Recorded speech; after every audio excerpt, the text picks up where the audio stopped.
Cerita ini fakta atau fiksi? Silakan putuskan sendiri.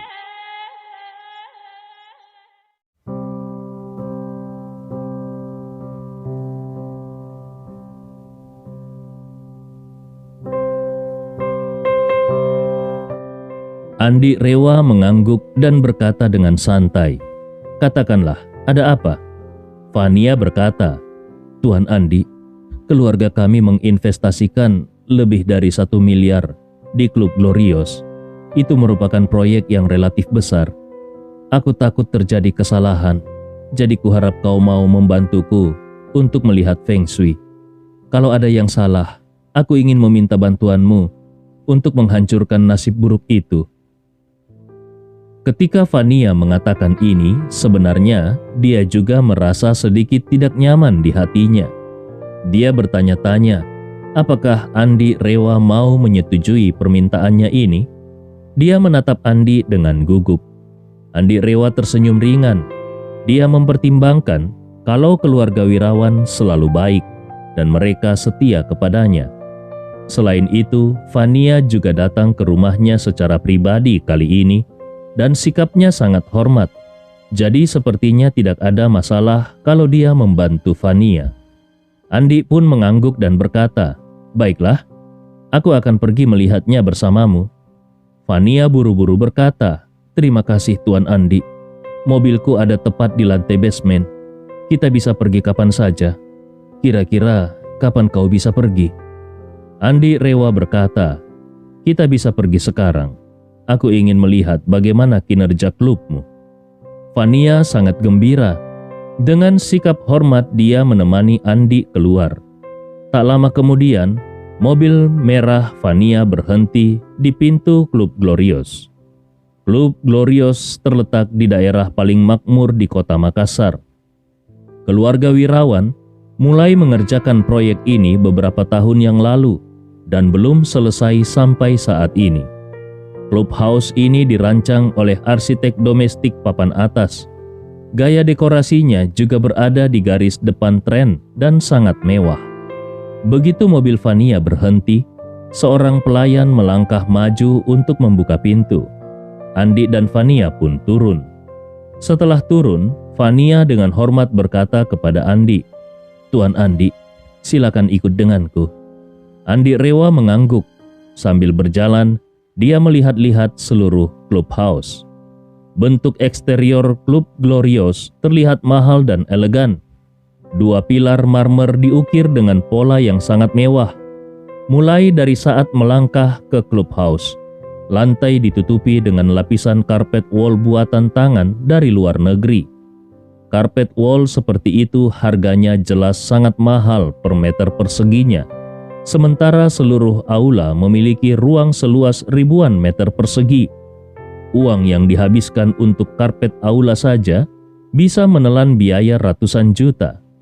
Fania dengan sikap hormat menunjuk ke dinding di sekitar aula setinggi puluhan meter dan berkata kepada Andi, "Tuan Andi, mural ini adalah harta budaya kelas dunia dan setiap mural bernilai sekitar 10 juta. Andi Rewa mengangguk-anggukkan kepalanya. Kemudian Fania menunjuk ke atas aula di mana ada lampu kristal langit-langit setinggi 10 meter. Lampu kristal itu tidak hanya besar, tetapi juga sangat terang. Fania kembali menjelaskan, "Tuan Andi, lampu gantung kristal ini terbuat dari kristal alami dan beratnya 8,8 ton. Lampu ini diperoleh keluarga Wirawan setelah menggunakan banyak koneksi dan usaha.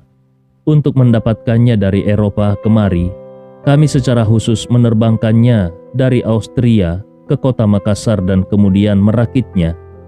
Andi Rewa berkata, "Feng Shui mengatakan bahwa di tempat bisnis manapun dan bisnis serius apapun, cahayanya tidak boleh terlalu gelap, karena semakin gelap, maka akan semakin mempengaruhi Feng Shui. Jadi kau tidak boleh menghemat uang untuk lampu." Fania mengangguk dan berkata, "Tuan Andi, terima kasih atas nasihatnya. Aku pasti akan mengingatnya." Setelah itu, Fania tersenyum pada Andi dan berkata, "Lantai atas di sini tidak terbuka untuk umum. Selain keluarga wirawan, hanya kau satu-satunya anggota VIP tertinggi yang bisa naik ke sana. Bagaimana kalau kita pergi ke lantai atas dulu? Andi sedikit mengangguk. Baiklah. Klub Glorious memiliki total 15 lantai. Kecuali lobi di lantai 1, 14 lantai sisanya digunakan sebagai tempat hiburan. Lantai 10 ke bawahnya adalah ruangan dengan ukuran dan gaya yang berbeda-beda. Bahkan ruangan untuk anggota klasik biasa saja sudah sangat mewah. Belum lagi ruangan VIP tingkat lanjut dengan layanan yang cocok untuk raja. Sedangkan lantai 10 ke atas terdapat kolam renang, sky garden, fasilitas kebugaran, dan hiburan. Di antara 15 lantai itu, tempat paling mewah terletak di lantai paling atas, yaitu di lantai 15. Begitu Andi keluar dari lift, dia melihat kemewahan ekstrim di sekelilingnya. Tempat ini benar-benar megah dengan gaya istana. Setiap sudut sangat mewah dan indah, dan pada dasarnya tidak ada yang salah dengan feng shui-nya. Fania berada di samping Andi. Dia terus saja menjelaskan sambil berjalan. Tuan Andi, lantai ini adalah lantai paling mewah di Klub Glorious. Lantai ini dilengkapi dengan kolam renang infinity semi-outdoor, presidential suite, dan restoran pribadi. Bahkan kalau kau ingin mendengarkan musik, sebuah konser kecil bisa diadakan di sini. Kalau kau memiliki penyanyi favorit, aku bisa mengundangnya untuk datang dan bernyanyi untukmu sendiri di lantai 15 ini. Setelah mengatakan itu, Fania melanjutkan, ngomong-ngomong, ada girl group yang sangat terkenal sedang datang ke kota ini untuk mengadakan konser baru-baru ini. Salah satu anggota mereka sangat populer. Dia dinobatkan sebagai artis paling populer di industri hiburan. Grup Wirawan menjadi salah satu sponsornya. Kalau kau tertarik, aku bisa mengatur agar dia menyanyi di sini untukmu. Andi Rewa tersenyum ringan. Dia melambaikan tangannya dan berkata, lupakan saja, aku tidak terlalu suka industri hiburan. Fania mengangguk dan berkata, atau bagaimana kalau aku membantumu mengundang beberapa penyanyi top untuk datang dan bernyanyi untukmu? Andi Rewa tersenyum dan berkata, aku belum membutuhkannya sekarang. Kalau aku membutuhkannya, aku pasti akan memberitahumu. Fania tersenyum manis dan berkata, baiklah, aku hanya ingin Tuan Andi tidak bersikap sungkan kepadaku. Kalau ada yang kau perlukan, kau bisa memberitahuku. Aku pasti akan melakukan yang terbaik untuk mewujudkannya. Fania sedikit tersipu ketika dia mengatakan ini. Padahal selama ini sebagai wanita yang elegan dan glamor, dia hampir tidak pernah merasa tersipu di depan seorang pria. Fania selalu mengingat pesan kakeknya, yaitu agar dia menemukan cara untuk menjadikan Andi sebagai menantu keluarga wirawan. Selain itu, dia sendiri memang menyukai pria seperti Andi yang kuat, cakap, tetapi sangat rendah hati. Dia sudah lama jatuh cinta kepada Andi Rewa. Oleh karena itu, kata-kata ini bukan hanya ekspresi tulus bagi Andi, tetapi juga ekspresi tersembunyi untuk mengungkapkan perasaannya. Hanya saja Andi tidak terlalu menanggapinya. Dia hanya tersenyum sedikit dan berterima kasih kepada Fania atas niat baiknya. Saat ini Andi berkata, sepertinya feng shui di sini sudah sangat bagus. Itu bisa terlihat dari desain yang ada di dalamnya. Namun, feng shui harus dilihat secara hati-hati. Jadi, aku harus melihat dan memeriksa setiap lantai. Karena kalau tidak, aku tidak akan bisa melihat feng shui keseluruhan di sini. Setelah mengatakan itu, Andi berkata dengan ringan, baiklah, kau bisa pergi bekerja dulu. Aku akan berjalan-jalan sendiri. Fania buru-buru berkata, Tuan Andi, tidak apa-apa, aku akan menemanimu. Andi Rewa tersenyum dan berkata, tidak perlu. Aku perlu ketenangan untuk melihat feng shui lebih teliti. Jadi, aku akan melihatnya sendiri. kau tunggu saja aku di sini." Vania pun tidak lagi bersikeras untuk menemani Andi dan berkata dengan hormat, "Kalau Tuan Andi membutuhkan sesuatu, hubungi saja aku secara langsung." Andi Rewa sedikit mengangguk ke Vania dan kemudian dia berjalan ke lift tanpa berbicara. Andi turun dari lantai 15. Dia turun lift lantai demi lantai dan melihat feng shui masing-masing lantai. Setelah melihatnya lantai demi lantai, akhirnya dia sampai di lantai 2.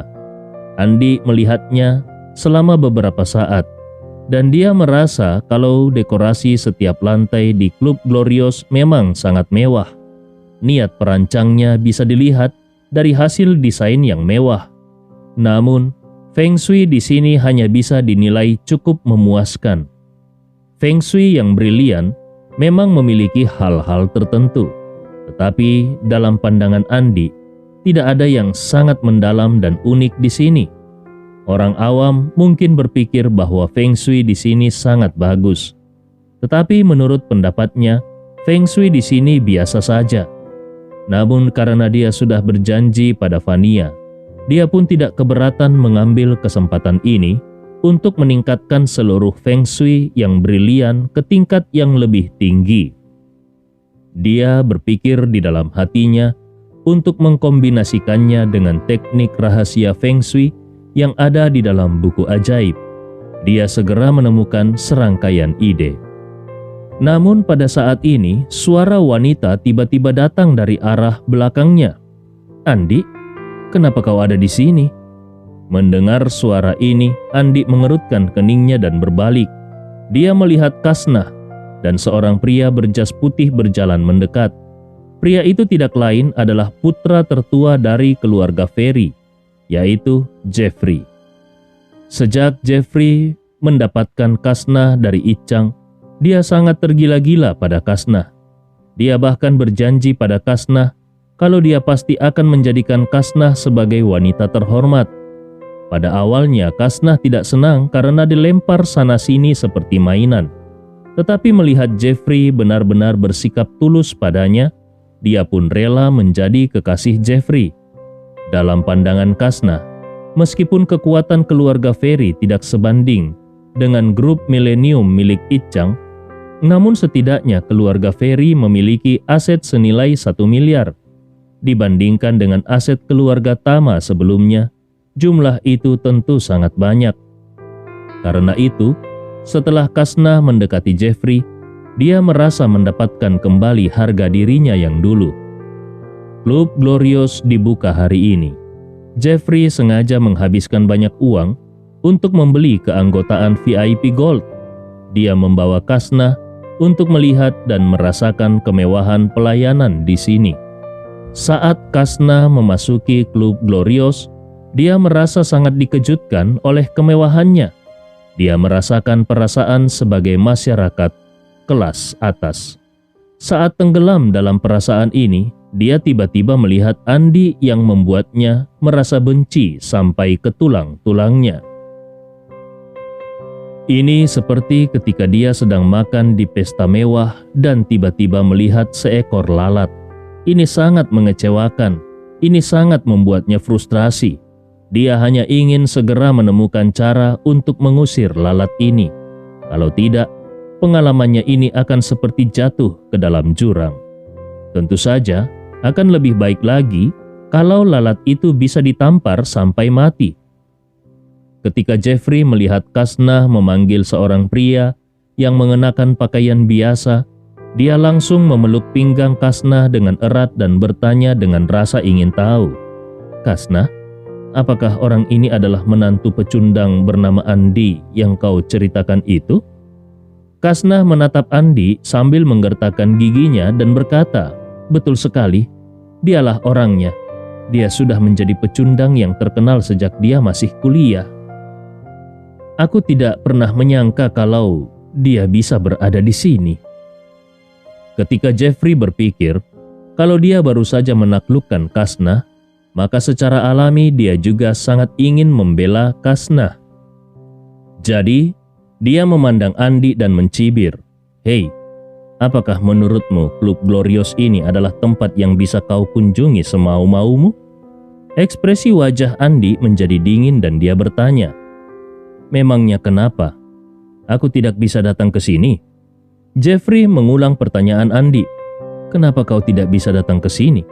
"Tentu saja itu karena kau tidak pantas berada di sini." Andi tidak bisa menahan tawa ketika dia mendengar kata-kata Jeffrey. Dia tidak marah.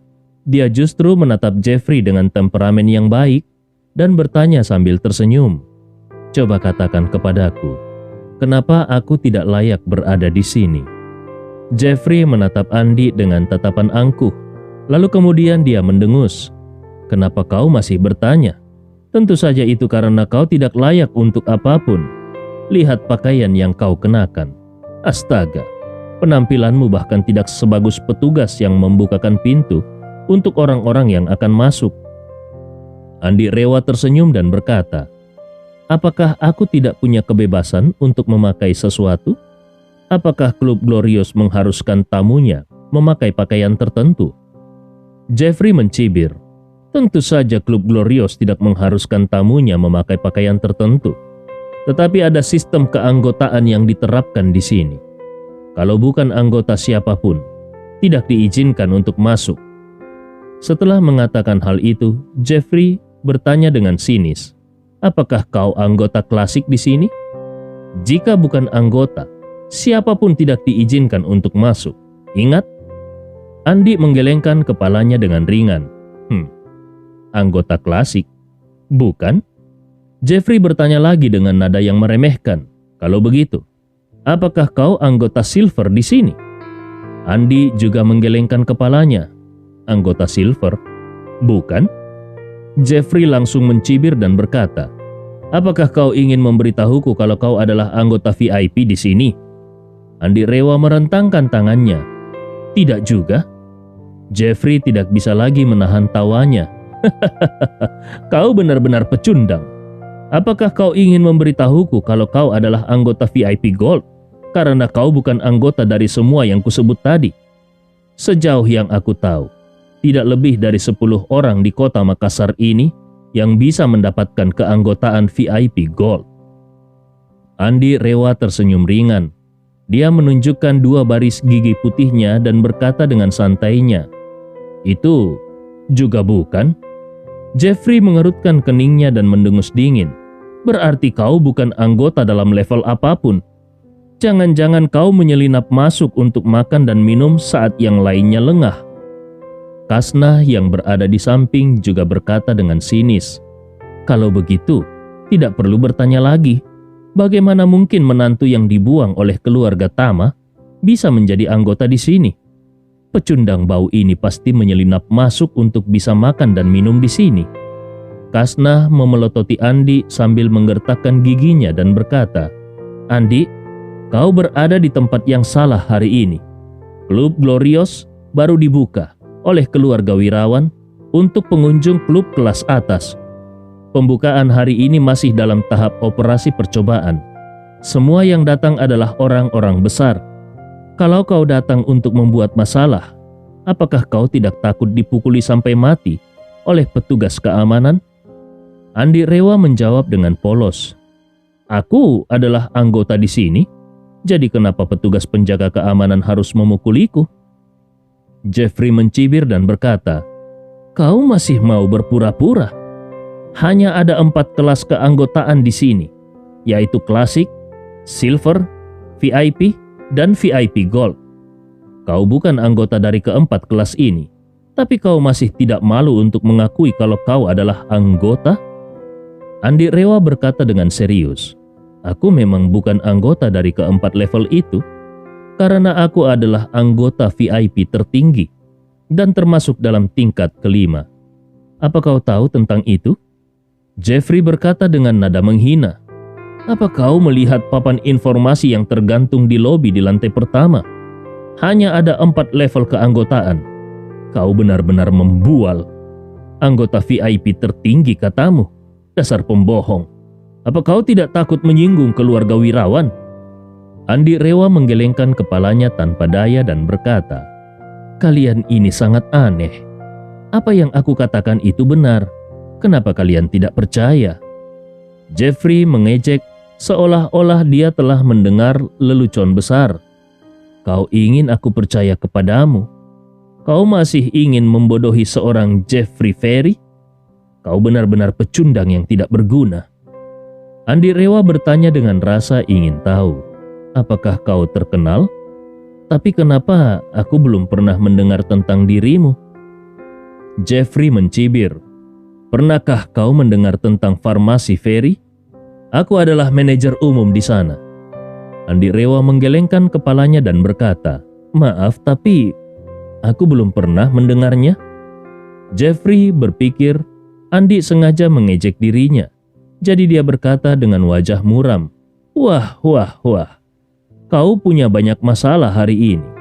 Kau tidak memiliki keanggotaan, tetapi kau berani memasuki klub eksklusif keluarga wirawan dan bahkan membuat omong kosong tentang anggota VIP tertinggi. Idiot mana yang membuat level itu untukmu? Wahai pembohong yang tidak berguna." Andi Rewa menggelengkan kepalanya tanpa daya. Dia mengeluarkan kartu keanggotaannya dan berkata, "Lihat, ini kartu keanggotaanku. Bukankah ada tertulis keterangan anggota VIP tertinggi di situ?" Jeffrey melihat kartu keanggotaan Andi dan segera mengerutkan keningnya. Dia meneliti dan merasa kalau pengerjaan kartu ini sangat bagus dan terlihat jauh lebih baik daripada kartu keanggotaan klasik miliknya. Namun, dia belum pernah mendengar tentang anggota VIP tertinggi dari klub Glorious. Yang diketahuinya adalah kalau klub ini hanya memiliki 4 level keanggotaan. Memikirkan hal ini, Jeffrey sudah memiliki jawaban di dalam hatinya. Kartu ini pasti palsu. Pecundang ini benar-benar berani. Bahkan kartu klub keluarga wirawan berani dipalsukan. Pecundang ini pasti juga berani memalsukan cek bank. Dia pun segera menggertak, "Hei, cepatlah dan minta maaf padaku, lalu pergi dari sini. Kalau tidak, aku akan memanggil Paman Oscar, kepala pengurus rumah tangga keluarga wirawan. Apa kau tahu seperti apa hubungan antara aku dan Paman Oscar? Hubungan Paman Oscar dan ayahku itu seperti saudara." Padahal sebenarnya ayah Jeffrey tidak ada hubungan saudara dengan Oscar. Keduanya hanya sesama penduduk desa. Kebetulan mereka sudah saling kenal sejak lama, jadi mereka lumayan dekat. Oscar telah bekerja di keluarga wirawan selama bertahun-tahun. Meskipun bukan keluarga wirawan, namun di keluarga wirawan ini, Oscar memiliki kehormatan dalam hal reputasi. Bisa dikatakan bahwa terlepas dari tokoh besar keluarga wirawan, dia adalah orang asing dengan status terkuat dan tertinggi. Dalam hal status, Oscar jauh lebih kuat daripada raja preman jalanan seperti Albert Ho. Oscar adalah juru bicara keluarga wirawan dalam banyak kesempatan. Oleh karena itu, Jeffrey sering membawa-bawa nama Oscar saat berada di luar untuk menakut-nakuti orang. Begitu Andi Rewa mendengar kalau Jeffrey mengenal Oscar, dia mencibir dan berkata, "Oh, aku lupa memberitahumu kalau yang memberikan kartu keanggotaan VIP tertinggi ini kepadaku adalah Vania, wanita tertua dari keluarga wirawan. Tadi kau bertanya bukan? Idiot mana yang membuat level keanggotaan seperti itu? Level keanggotaan itu dibuat oleh Nona Wirawan." Jeffrey meludah dengan nada menghina dan berkata, "Cih, persetan denganmu. Apakah mungkin Nona Wirawan mengarang level keanggotaan untukmu? Kau hanya membual. Kalau kau masih saja berpura-pura, aku pasti akan membunuhmu." Andi Rewa bertanya dengan rasa ingin tahu. "Kenapa tidak mungkin?" Jeffrey mengumpat sambil berteriak marah, "Dasar sialan! Apakah kau tahu bahwa kau sudah tidak menghormati Nona Wirawan? Kalau sampai Nona Wirawan tahu, nyawamu pasti tidak akan diselamatkan." Andi Rewa tersenyum dan berkata, "Sepertinya kau tidak menghormati Nona Wirawan, ya bukan? Kau yang tidak menghormatinya, bukan?" Kasna yang berada di samping segera berkata kepada Jeffrey, "Jeffrey sayang, Untuk apa kau menghabiskan waktumu berbicara omong kosong dengan pecundang semacam ini?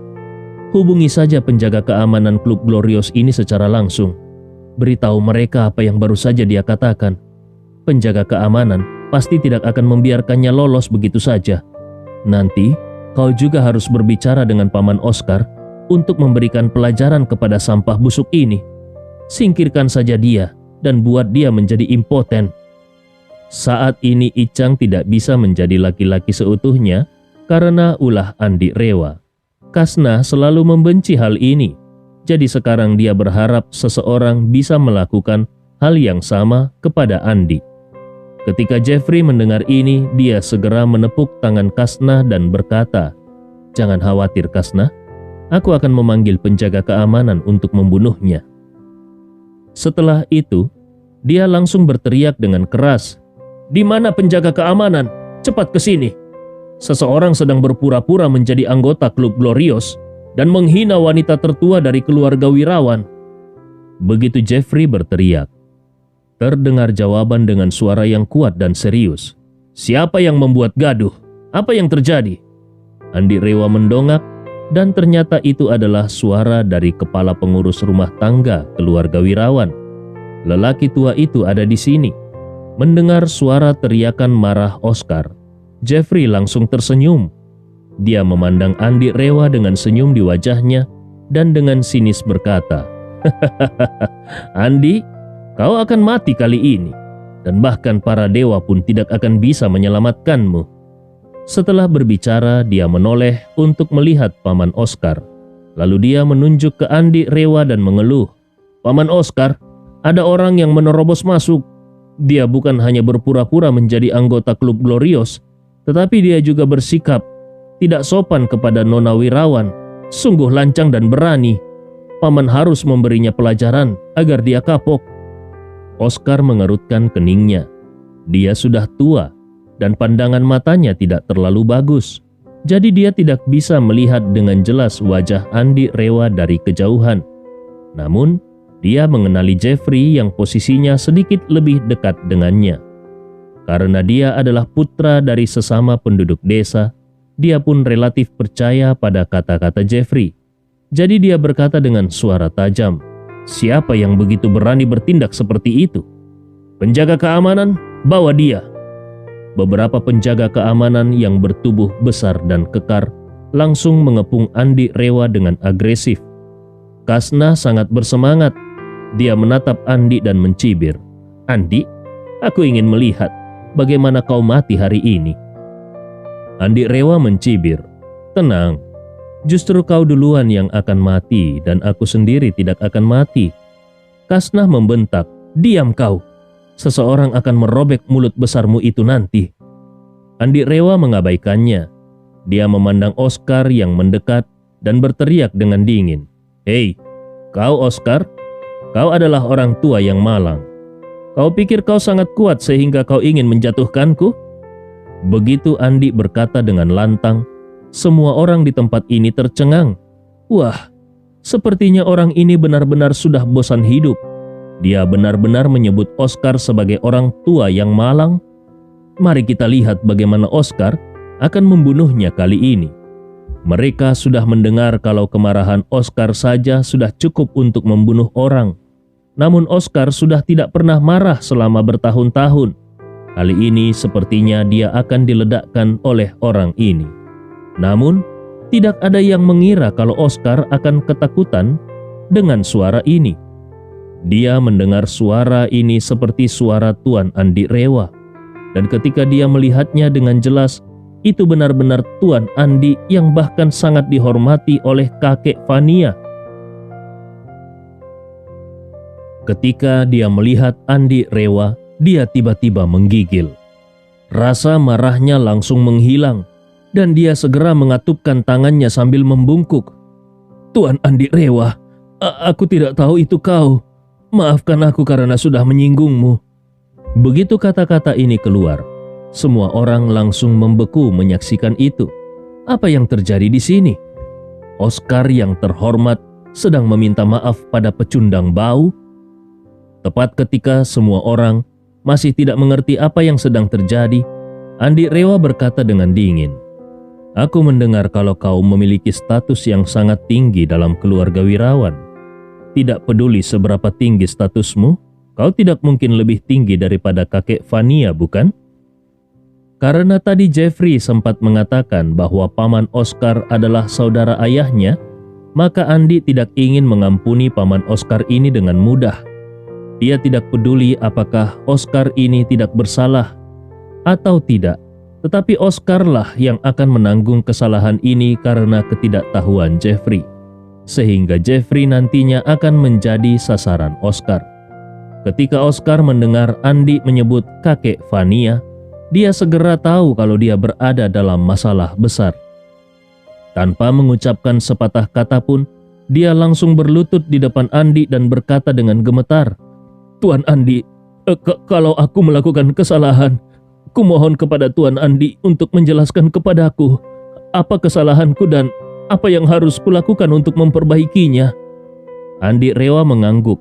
Lalu dia menunjuk Jeffrey yang berada di samping Oscar dan bertanya, "Pria ini mengatakan kalau kau adalah saudara ayahnya. Benarkah itu?" Oscar melirik Jeffrey dan segera berkata, "Tuan Andi, ayahnya dan aku berasal dari desa yang sama. Kami hampir tidak bisa dianggap sebagai teman biasa.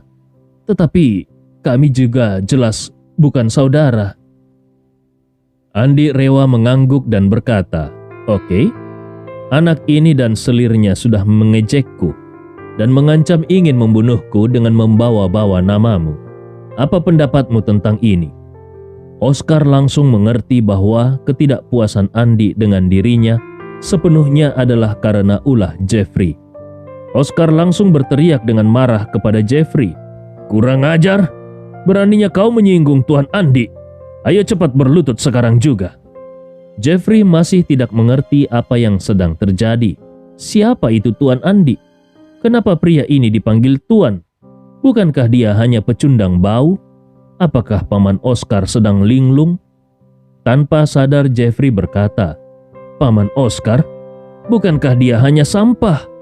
Kau adalah orang yang berpangkat tinggi. Untuk apa kau berlutut di depannya? Kau adalah orang kepercayaan keluarga Wirawan. Dia menyinggung keluarga Nona Wirawan. Kau justru harus membunuhnya." Oscar menggigil marah. Jeffrey memintanya untuk membunuh Tuan Andi. Apa si Jeffrey ini sudah gila? Siapa yang tidak tahu nama dan kemampuan Tuan Andi Rewa di seluruh kelas atas kota Makassar?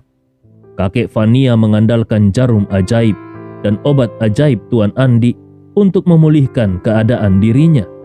Seluruh keluarga Wirawan menghormati Andi Rewa dan memperlakukannya seperti orang penting. Tidak peduli berapa banyak status yang mereka miliki, mereka semua sebanding dengan para pelayan di hadapan Tuan Andi. Keluarga Wirawan saja menghormatinya. Jadi ketika Oscar bertemu Andi, maka sebagai pelayan keluarga Wirawan, tentu saja dia harus lebih menghormati Andi. Pemimpin keluarga Wirawan, yaitu kakek Fania, sekarang sering sekali mengatakan kalimat ini di rumah setiap hari. "Aku benar-benar tidak tahu kapan keluarga Wirawan bisa mendapatkan Andi. Aku sudah tidak sabar untuk menjadikannya sebagai cucu menantuku."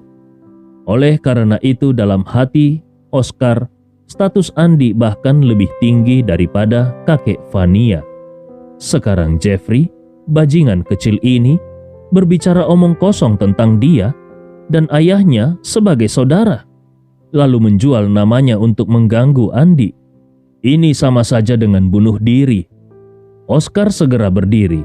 Dia mengangkat tangannya dan menampar wajah Jeffrey dengan tamparan keras. Dia kemudian berteriak kepada penjaga keamanan yang ada di sampingnya, "Cepat kemari, paksa dia untuk berlutut. Wanita itu juga." Jeffrey tidak menduga kalau Oscar akan mengangkat tangannya untuk memukulnya. Saat hendak bertanya apa yang sedang terjadi, dia merasakan dua kekuatan kuat menekan bahunya dan langsung membuatnya berlutut di lantai tanpa terkendali. Kasnah juga sangat ketakutan, sehingga dia tidak melawan ketika dia didorong ke lantai. Oscar meletakkan tangannya di lantai pada saat ini. Dia menatap Andi dan berkata dengan wajah penuh ketakutan, "Tuan Andi, aku berteman dengan orang yang ceroboh. Aku tidak menyangka kalau temanku itu ternyata memiliki putra seperti ini yang tidak tahu harus berbuat apa. Yakinlah Tuan Andi, aku pasti akan memberinya pelajaran yang baik dan memberitahunya harga yang harus dia bayar karena sudah menyinggung Tuan Andi." Andi Rewa berkata dengan acuh tak acuh, "Aku hanya orang kecil dan aku bukan siapa-siapa. Sementara dia mengenalmu dan juga mengenal kakek Fania. Kalau dia ingin memukulku, aku hanya bisa menanggungnya, bukan?" Begitu Oscar mendengar ini, dia langsung tahu kalau Andi Rewa belum mau memaafkan dirinya. Oscar buru-buru bersujud 3 kali dan berkata, "Tuan Andi, kalau kau memiliki ketidakpuasan, jangan ragu untuk mengatakannya. Bahkan kalaupun kau ingin melepaskannya, aku tidak akan ragu memukuli dirinya sampai mati." Andi Rewa melambaikan tangannya, "Tidak perlu. Aku hanya ingin tahu, apa yang akan kau lakukan kalau ada seseorang yang menyinggung nona tertuamu?" Andi Rewa menunjukkan kartu keanggotaan VIP tertinggi di tangan Jeffrey dan berkata kepada Oscar, "Kartu ini diberikan kepadaku oleh Fania, nona tertuamu. Gelar anggota VIP tertinggi ini secara khusus diberikan kepadaku oleh Fania untuk menunjukkan rasa hormat. Aku sudah menjelaskannya, tetapi orang itu malah berkata kalau level keanggotaan VIP tertinggi ini hanyalah nama yang dibuat oleh seorang idiot. Bukankah ini berarti dia menyebut nona tertua keluarga Wirawan sebagai seorang idiot?" Oscar menoleh dan menunggu reaksi Jeffrey dengan gigi terkatup. Kemudian dia bertanya dengan ekspresi muram dan niat membunuh, "Jeffrey, apakah kau sudah bosan hidup?" Cerita ini fakta atau fiksi? Silakan putuskan sendiri.